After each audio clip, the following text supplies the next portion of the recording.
नमस्कार. आकाशवाणी औरंगाबाद केंद्राच्या सायंकालीन बातमीपत्रात मी वैभवी जोशी आपलं स्वागत करते. अल निनो हवामानाचं प्रमाण कमी झाल्यामुळे यंदा सरासरी 98% पाऊस पडण्याचा अंदाज भारतीय हवामान खात्यानं वर्तवला आहे. मध्य भारतात 100%, ईशान्य भारतात 96% पावसाचा अंदाज आहे. तर जुलै महिन्यात 96% आणि ऑगस्ट महिन्यात 99% पाऊस पडेल असं हवामान खात्यानं म्हटलं आहे. मुंबईत 13 जूनपर्यंत मान्सून दाखल होईल असं हवामान खात्यानं आज जारी केलेल्या अंदाजपत्रकात म्हटलं आहे.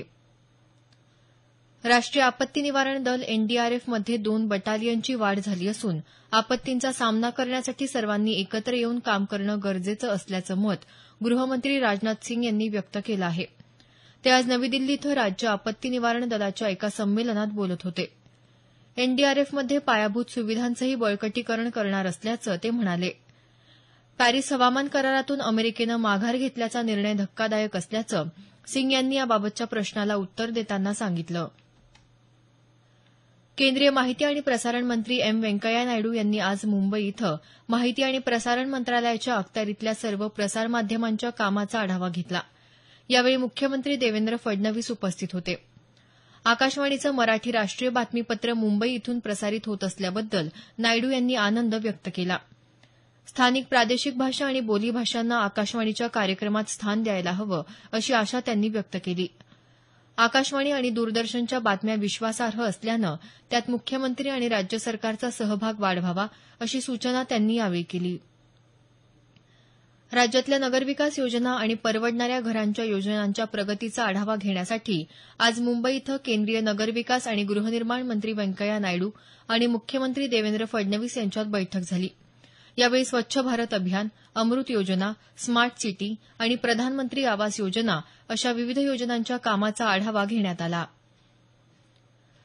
केंद्र सरकारनं 3 वर्षांच्या काळात काही विशेष काम केलं नसल्याची टीका काँग्रेसनं केली आहे. सरकार रोजगाराच्या संधी उपलब्ध करून देण्यात अपयशी ठरल्याचं काँग्रेसचे नेते गुलाम नबी आझाद यांनी म्हटलं आहे. ते आज नवी दिल्ली इथं काँग्रेस कार्यसमितीच्या बैठकीनंतर वार्ताहरांशी बोलत होते. या बैठकीत शेतकऱ्यांच्या प्रश्नांवर चर्चा झाली असल्याचं ते म्हणाले. भारतीय स्टेट बँकेच्या 15,500 ग्रामीण आणि निमशहरी शाखांमध्ये येत्या गुरुवारी शेतकरी मेळावे घेण्यात येणार आहेत. शेतकऱ्यांच्या सध्याच्या कर्जाबाबतचे आणि नवीन कर्जासाठीचे अर्ज यावेळी स्वीकारण्यात येणार आहेत. बँकेनं जारी केलेल्या प्रसिद्धी पत्रकात ही माहिती देण्यात आली. राष्ट्रीय जनता दलाचे प्रमुख लालू प्रसाद यादव यांची कन्या मीसा भारतीला आयकर विभागानं 1,000 कोटी रुपयांच्या बेहिशोबी जमीन व्यवहार आणि कर चोरी प्रकरणात समन्स बजावलं आहे. भारती यांना आज विभागासमोर हजर राहण्यास सांगितलं होतं, मात्र त्या उपस्थित न राहिल्यानं आता त्यांना 12 जूनला हजर राहण्यास सांगितलं आहे. कर्जमाफीसाठी राज्यातल्या शेतकऱ्यांनी पुकारलेल्या संपाचा आज 6वा दिवस. आजही राज्यात काही ठिकाणी शेतकऱ्यांनी आंदोलन केलं. सोलापूर जिल्ह्यात बार्शी तालुक्यातल्या नारी आणि भातंबरे इथं आज आठवडी बाजार बंद ठेवण्यात आला. रस्त्यावर भाजीपाला फेकून शेतकऱ्यांनी सरकारचा निषेध केला. सोलापूर जिल्हाधिकारी कार्यालय तसंच दक्षिण सोलापूरच्या तहसील कार्यालयाबाहेर पोलीस बंदोबस्त तैनात करण्यात आल्याचं आमच्या वार्ताहरानं कळवलं आहे.